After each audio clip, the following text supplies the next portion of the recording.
Jobs are getting took up, man. You know, all these, you say our factory needs 50 people. That could be 50 Americans that don't have a job. Instead, the Haitians, they take exactly all those 50 spots, man. So that's 50 people that don't have a job. Before these Haitian immigrants came to this town in Ohio, there were jobs there. But those jobs were open and going unfulfilled. And employers were doing everything that they could to fill the jobs. No one would fill them but Haitian immigrants who came for work. The reason there were jobs was why are you blaming them for that? I'm not blaming them. I'm not blaming them. I don't hate Haitian immigrants at all. It's not about them. It's about us. And the fact of the matter is that in 2017, under Trump's presidency, the reason Springfield had the surge was because Japanese companies started investing in Springfield because they trusted the Trump presidency. And after years of declining population, they added this huge explosion of jobs. Okay. President Trump tried to end the Haitian temporary protected status. It went into the courts. Then Biden extended. So you just said it's about them. It's about us. We do have to go, but let me just if they're here legally, let me let you finish. No, they're not. They're not. Let me let you finish your thought here. The companies came in. They could not fill the jobs, and that's the Haitians' fault. Why? It's not the Haitians' fault. So it's a policy position by the government. It's not the people. I don't blame them for coming. I blame the government for sitting there and expanding TPS to 300,000 Haitians when it was 59,000 a couple years. Yes, they didn't expand TPS. They didn't expand TPS to fill jobs in Ohio. Period. Okay, they expanded TPS because TPS is for people who are fleeing countries where they are at risk of being killed or there is an incredible amount of unrest. And the first word is temporary. That's the point of TPS. It is now a more permanent thing where we have people rolling for years. All right, guys, so we got to talk about the mainstream liberal media and their continued obsession with Springfield, okay? They're not letting it go because they desperately want to continue to smear Trump and Republicans as racist for bringing attention to the illegal immigration crisis that is now coming to a small town near you, okay? They want you to think that it's hateful and bigoted to say, hey, you know what? I'm not cool with the illegals coming into my small town, taking jobs, driving up housing prices with help from the government at my expense, okay? Because taxpayer dollars are being used to funnel money to illegal immigrants via woke nonprofits, giving them money to buy houses, to buy cars, to get access to resources, while at the same time undercutting the American people when it comes to jobs and opportunities, okay? A lot of people are pissed off by this, and this is the real story that we should be talking about, because best believe this is coming to a small town near you, and the American people are realizing it. So many people, and there's just not enough resources. There's not enough jobs. There's not enough homes. She's glad Trump, who she supports, has been calling attention to Charleroi and Springfield. People need to know that it's just not Springfield. This is coming to a town near you. What is coming to a town near you? Haitians or immigrants that have poured over the border within the last couple years. Why is that a bad thing, given the fact that some would say the United States is a nation of immigrants? They're not coming here to assimilate with us. They're coming here to take over. But the mainstream liberal media, no, they don't want to talk about that. All they want to do is cry, hate and bigotry, which is what Casey Hunt, this woke CNN anchor, is going to do in this interview with Vivek Ramaswamy, okay, because Vivek Ramaswamy visited Springfield and he actually sat down and talked with the residents about what was going on and the problems and the issues. And instead of boohooing and crying hate and bigotry, he actually talked about the core problem, which is illegal immigration, that the Biden administration has disguised as legal immigration, which is what's happening with these Haitians that the Biden administration has let into this country en masse, okay? They're here on temporary protection status, okay, because they're fleeing Haiti, a failed country. And some people say, well, it's a failed country because of Western and United States intervention, so therefore we must be responsible for taking in all their refugees. And my answer to that is no, I am not responsible for that. I don't support whatever type of intervention is going on in Haiti that continues to contribute to the country being destabilized. I don't care, right? I would rather just not intervene in Haiti, right? That's what it takes, okay? Let's just leave Haiti alone, and we shouldn't take any of their refugees, okay? We shouldn't take nobody, okay? That is my stance, okay? I don't care. We should not let these people and it doesn't matter where they're from, okay? It's not just a Haiti thing. We should not be letting these people into the country en masse the way that we are right now, because there's absolutely zero excuses for importing 20,000 people from another country and putting them in a small town of 50 to 60,000 people just because they're here to work. Which, by the way, they've kind of changed the story, right? At first they said, no. Well, they're here because they're being politically persecuted, that if they go back to their home country, they might die. Okay, well, that's different than seeking a job. Right now, the reasoning that they're coming up with now, well, no, you don't understand. They're here for a job, okay? So that must make it okay. That must make it right, which is essentially what this CNN anchor argues in this exchange with Vivek Ramaswamy. Take a look. The truth of the matter is, as recently as 3 months ago, or even 3 weeks ago, we as a country weren't really talking about the kinds of issues confronting communities like Springfield in Ohio, a town that's really important to me and to the country. And so what I do think we need more of is focusing on that actual substance. There are people struggling in that community, including not least of whom are even many people who are, I believe, used as political pawns, as migrants in this game. And so I think the more open debate we're able to have on the substance and the less we're able to fixate on airlifting some particular quote, the better off we're going to be in our discourse. Well, do you think that this debate's been good for Springfield, Ohio, though? I mean, the schools have been closed. There have been bomb threats. Every day, denizens of the place, because of the focus, the national political focus on them, but when this is a group of legal migrants, these Haitians have come here legally. I mean, the Republican governor of Ohio has said as much and said they're taking jobs that businesses in that community needed to be filled. Look, I went and met with many of those Haitian community leaders during that trip myself. I think it's important to get all perspectives. What I will say is this. I think this debate about immigration is in the long run going to be a good thing for the country. We can't sweep under the rug. In a town of 50,000 people, you had an influx of 20,000 Haitian migrants to a community that was unprepared to actually integrate them, migrants who were unprepared to integrate themselves. That's a tough conversation, but it's one that we actually need to be having in this country, and we weren't before. So one of the things I talk about in this book is how do we actually get to solutions on this issue? People skirt around this issue of legal immigration. I'll tell you what I told those Haitian migrants. It was a tough exchange, but one where we actually came out stronger for it. I said it's my view that if anybody enters this country, the United States generally should not admit somebody who's going to be a client of the welfare state, somebody who's going to be a recipient of government assistance. I don't think the U.S. policy should admit those immigrants, legally or not, into the United States of America. And in that exchange, the people on the other side, they thought about it, and they said, you know what, that's a fair policy. That's constructive. And I think well, that a lot we of need these to think migrants about came for jobs, policies. right? I mean, people that are working in the manufacturing roles in the city of Springfield, which is why they're there, are not what you just described there. Well, actually, I respectfully disagree. When you look at the rates of usage of welfare, Medicaid, et cetera, I think it's a reasonable immigration policy for the U.S. to set that if you're going to come to this country, we want people who are able to speak the English language that's broadly used in the United States and able to stand independently without relying on government assistance or the welfare state. That's the kind of debate we need to be having. If people believe that we should admit migrants who are going to be reliant on Medicaid or welfare, then they could represent that view. But we haven't been having that debate today.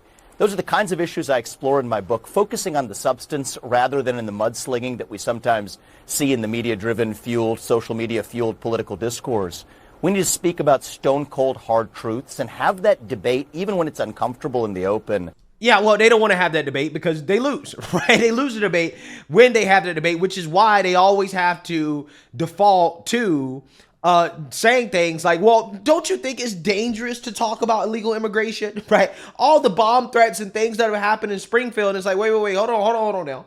That's been debunked, right? That has been debunked. CNN is still parroting that there are bomb threats towards Springfield because of Trump's rhetoric, okay? When the governor of Ohio came out and said, that's not true, right? That all of these threats have been investigated and they're hoaxes from overseas, as in they're not real threats. So to say that there are bomb threats in Springfield because of us talking about illegal immigration is sophistry, okay? It's a fallacious argument designed to shut people up so that they stop talking about it. They want you to think, they really want you to think in your mind, if you have a problem with the Haitians taking some of these jobs, right, or illegal immigrants in general, okay, or migrants in general taking these good American jobs, that somehow that is a form of racism and hate, right, when it's not, okay? This is what they do in order to try to shut down conversation, okay?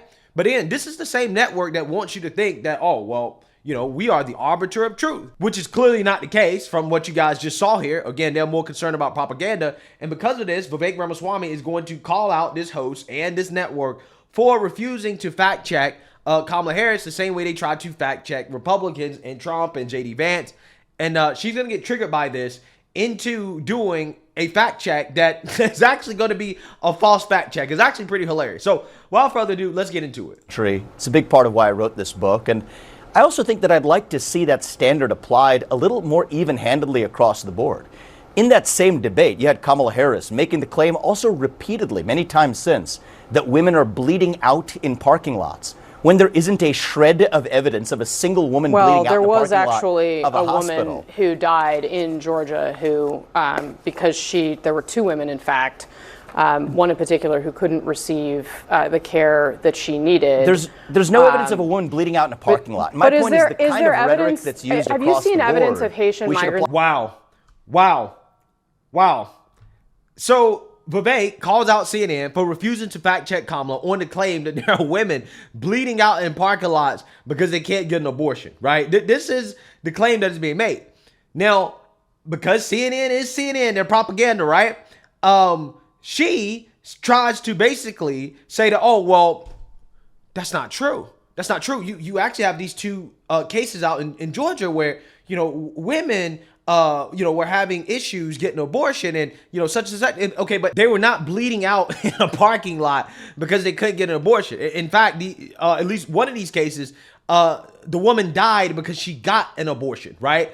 Not the other way around, okay? She didn't die because she couldn't get an abortion. She actually died because she decided to take an abortion pill that Planned Parenthood markets as safe and effective, right? And these people on this side of the aisle never talk about the complications and the risk of actually having an abortion. No, they promote it as if it should be used as a contraceptive, right? As it should be used as birth control, right?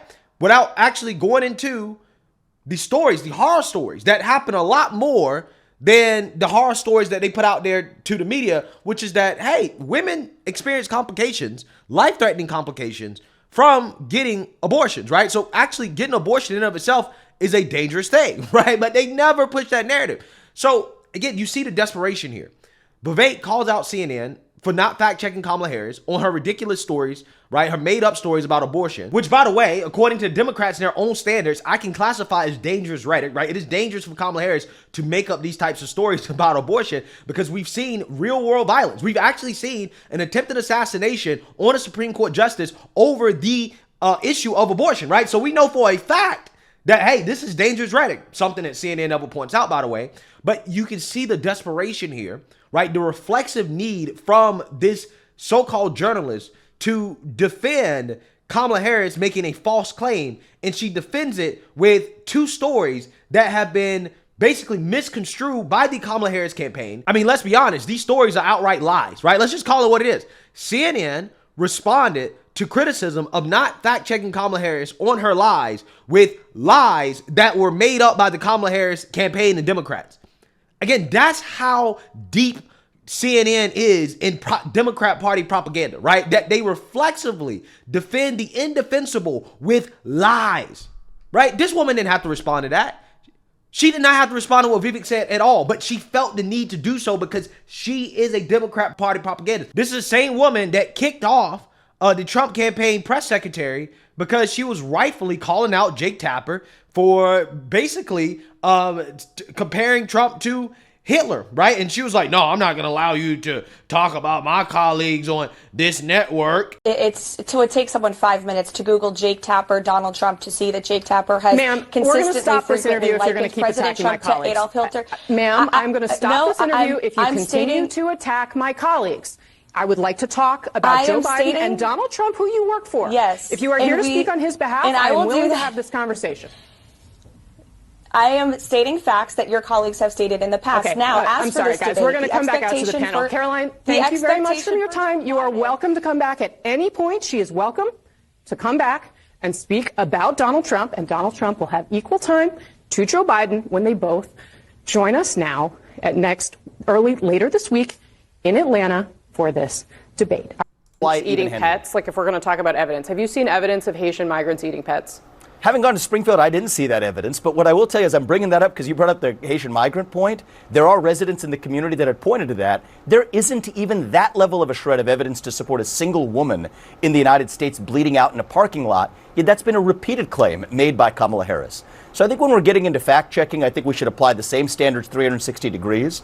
And I think we should not use Kamala Harris's quote there to sidestep a debate about abortion policy, just as we shouldn't use some other quote as an excuse to sidestep a debate about immigration policy.